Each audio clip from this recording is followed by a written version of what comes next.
Yo, what's up guys, Luke here, and today I have one of my best gameplays on Modern Warfare 3. I know I say that lots, but this one is truly insane. It's a 71-2 double MOAB using support.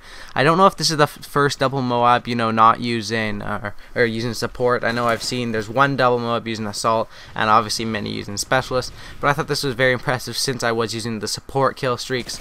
Basically, I'm using the support strategy that I outlined in my latest video. Basically what it is, you use UAV and ballistic vest. Lots of people on YouTube use this strategy, and it's really good for hardcore. If you play by yourself, even using the support kill streaks, because the ballistic vest, well, I'll outline it quickly. The ballistic vest will give you double the health, because you have 30 health in hardcore.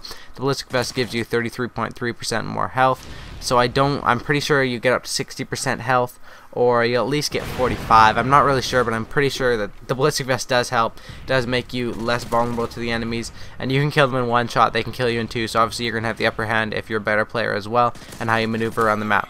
So first, let me go over my class setup. I'm using the PP90 M1 with the extended mags and the silencer, scavenger hardline sitrep with the dual magnum secondary.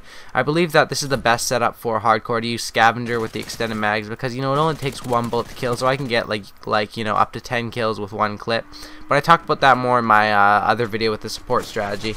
Anyway, let me get into more of why I'm using the other perks. So hardline, just to, or I think I might have been using quick draw in this gameplay. Yeah, I was using quick draw simply because, when I'm going for a long kill streaks, having that ability to aim down sights around the corner quicker with the quick draw is very useful. And the dual magnums, because you can pull them out really fast, and they also get you really fast kills, especially in hardcore. They're one-shot kill. But I just did get these thanks to, running around in free fall and hardcore, because these things are one-shot kill. You can just run around one-shotting kids. It's lots of fun. I got the akimbo, or the dual, and they're lots of fun because, they do one-shot, and I do use them in regular as well. If I'm going to use scavenger, I'd like a secondary that comes out faster than, an akimbo machine pistol. So I like to use a pistol, and the dual magnums, or dual P something or other pistols. Those are really good, and I definitely recommend going over those. So let me go over the map a bit more. This gameplay is really long. It's like 9 minutes. So for the first half, I'm going over tips. Second half, I'll talk more about something else. So for this map, what you want to do is you basically want to stay away from that tunnel. And the reason for that is that tunnel is a very high traffic area, and it definitely doesn't suit to submachine guns. You'll see I go through it, I don't go through it, I kind of aim down sights around the corner there. That's because I'm always expecting someone to be in the tunnel, as there always is someone. If you aim down sights around the corners in the tunnel, that's why I like to use quick draw with the SMG. But you do have to watch out for snipers and that sort of stuff. Not so much in hardcore, but in regular you have to watch out for the snipers because they are one-shot kill.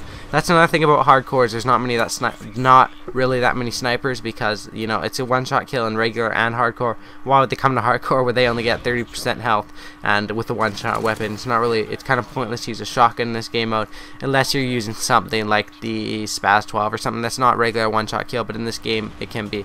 So you see here, this is how I like to enter the tunnel. I hear someone coming, so I'm just going to wait on them a bit, and then if I know that's safe, I'd like to go through the tunnel.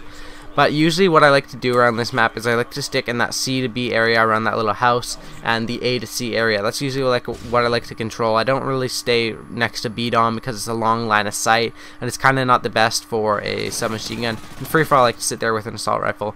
But this area here is the long line of sight that I'm worried about. So I see some guys here, and I just hold up, and I'm going to wait for them around the corner, come around, aim down sights, and that's how you take them out. I see there's a sniper down there, so what I do, I retreat and I go back, because there's really not any point in challenging him with a submachine gun. Sure, I might win the gunfight, but it's worth risking a MOAB for, a 10-second faster one. Not really. So I come around here and pick up the MOAB, and now we'll cut into our second streak. Alright guys, so here's the second streak, and basically this is around the same time frame as the first streak. And what I want to talk about in this second streak, since this is a really long commentary and I've already given lots of tips, I want to talk a bit about Black Ops 2 and what I want to see in Black Ops 2 to make it a really good game. So lots of you guys may have seen the leaked info for Black Ops 2. I'm not really going to talk about that too much, but I'm going to talk about what I want to see personally, what Modern Warfare 3 did right and what other games did right. So the thing that I liked about Modern Warfare 3 is Specialist. Obviously, I've made videos talking about what I liked in Modern Warfare 3, and now I'm just going to go over some suggestions for Black Ops 2.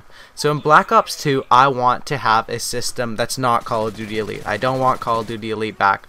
What I want to have is a similar thing to the Black Ops player card, along with the downloadable maps that come out every couple months or whatever it works. They come out in a pack of 3 or 4 every couple months.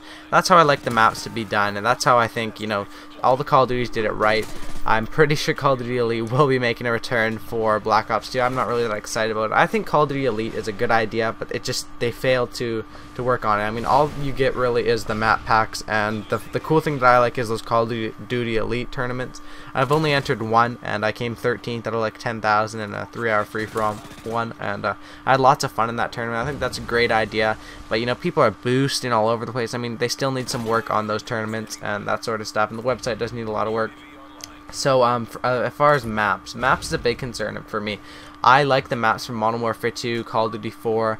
You know, Black Ops had some good maps too. Firing Range, Summit. Those are great maps. I mean, I went back to Black Ops the other day and I get so excited when I see Summit or Firing Range come on.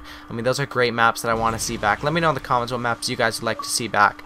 Another thing that I'd like to do is, well, yeah, I wanted to bring back vintage maps, like, you know, those maps I just mentioned. Another thing that would be cool is if, you know, I don't think this will happen, but Infinity Ward and Activision kind of fuse. So if you could see maps like Dome, Hard Hat, you know, the good maps from this game coming back to Black Ops 2, all that sort of stuff. I think the two companies, Activision and Treyarch, or whatever it works as now, you know, Infinity Ward kind of mixed with that other company, as well as, you know, we have Treyarch obviously with Activision and with both of them.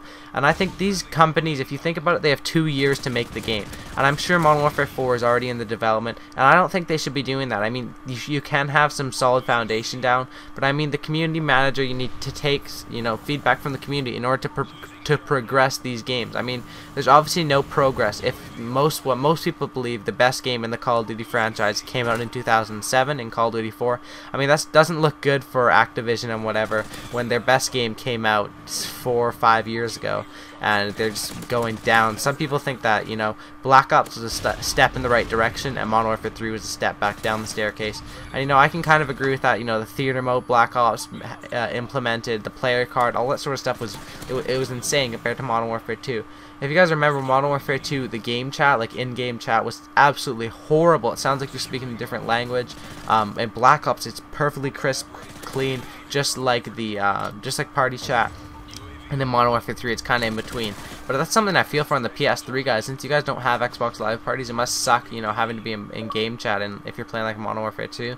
Because the game chat on that is just complete crap. But anyway, a bit more about the gameplay. It's going to be wrapping up here in about a minute. I pick up the second MOAB. Basically, how you want to go about getting a double MOAB is you want the first MOAB to be fairly quick, and then you want the second MOAB. You can take your time a little bit more. Both these MOABs are around 3.5–4 minutes long, and pick them both up. So here I start to call them in, and yeah, so that's the double MOAB.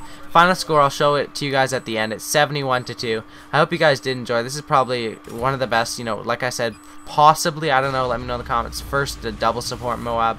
And 6v6 probably. And anyway, guys, if you did enjoy it, please leave the video a like. It would really help me out. Let's see if we can hit 500 likes on this thing, since this is an insane gameplay. I'd really appreciate if you guys liked the video, and I always, you know, thank you guys for the support. It really does mean a lot to you guys, and I don't think I thank you guys enough. But you know, I do thank you guys for all 16,000 of my subscribers. I love you all, and thanks a lot. So like the video if you did enjoy, and as always, guys, subscribe for a cookie. I'm out. Peace.